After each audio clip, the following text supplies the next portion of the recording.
दोस्तों, आज जो कहानी मैं सुनाने जा रही हूँ वो कोई बनाई हुई स्टोरी नहीं है। ये एक सच्ची घटना है जो मेरे दोस्त किसी रिलेटिव के साथ हुई थी।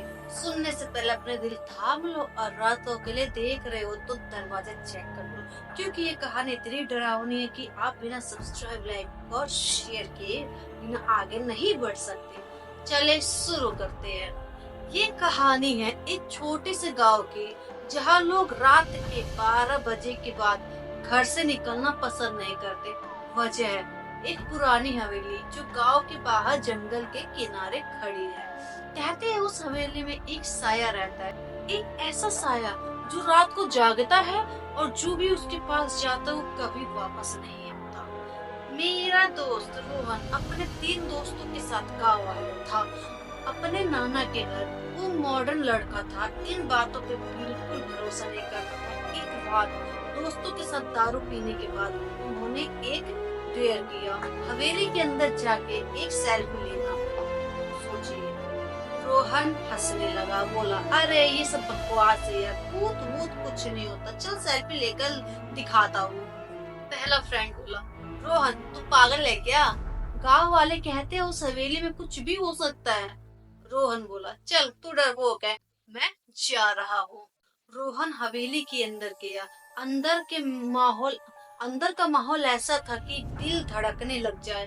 हर कदम के साथ उसे ऐसा लगा जैसे कोई उसके पीछे चल रहा हो, लेकिन वो रुका नहीं। उसने अपना फोन निकाला और सेल्फी लेने लगा। रोहन नर्वस था थोड़ा। ये क्या था? कोई है यहाँ?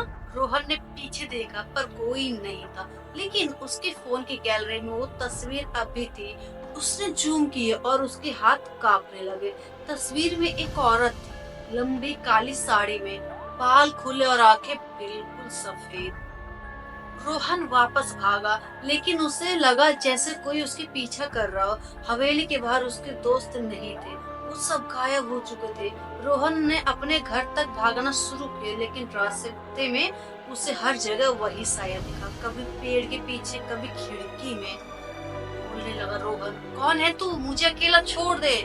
रोहन घर पहुंचा, लेकिन उसकी नींद उड़ चुकी थी। रात भर उसे अजीब अजीब आवाजें सुनाई थी, खिड़की के पे खट खट, दरवाजे का खुलना और एक धीमी सी सिसकिया जैसे कोई रो रहा हो। सुबह होते ही रोहन ने अपना फोन की गैलरी खोल ली। उस तस्वीर में अब वो औरत और भी करीब थी, जैसे वो उसके सामने खड़ी हो। और तब उसने देखा उसके फोन के बैकग्राउंड में एक मैसेज लिखा था, तू मेरा है। रोहन ने बात दोस्त को बताई, वो उससे मिलने गए, लेकिन जब वो उसके घर पहुंचा तो वहां कोई नहीं था। उसका फोन, उसकी तस्वीरें सब वही टेबल पर पड़ी थी, लेकिन रोहन वो गायब था। गांव वालों ने कहा कि हवेली का साया उसे ले गया, लेकिन सबसे डरावनी बात, जब किसी और ने उसके फोन की गैलरी दोबारा चेक की तो उसमें एक नई तस्वीर थी, जो उसकी खुद की तस्वीर थी, और उसके पीछे भी वही साया था। दोस्तों, ये कहानी यही खत्म नहीं होती। कहते हैं वो साया अब भी उस हवेली में है, और जो भी इस कहानी को सुनता है उसे वो ढूंढ लेता है। तो अब तुम डिसाइड करो, क्या तुम इसे इग्नोर करोगे या सब्सक्राइब, लाइक और शेयर करके इससे आगे बढ़ोगे, क्योंकि शायद वो अभी भी देख रहा है।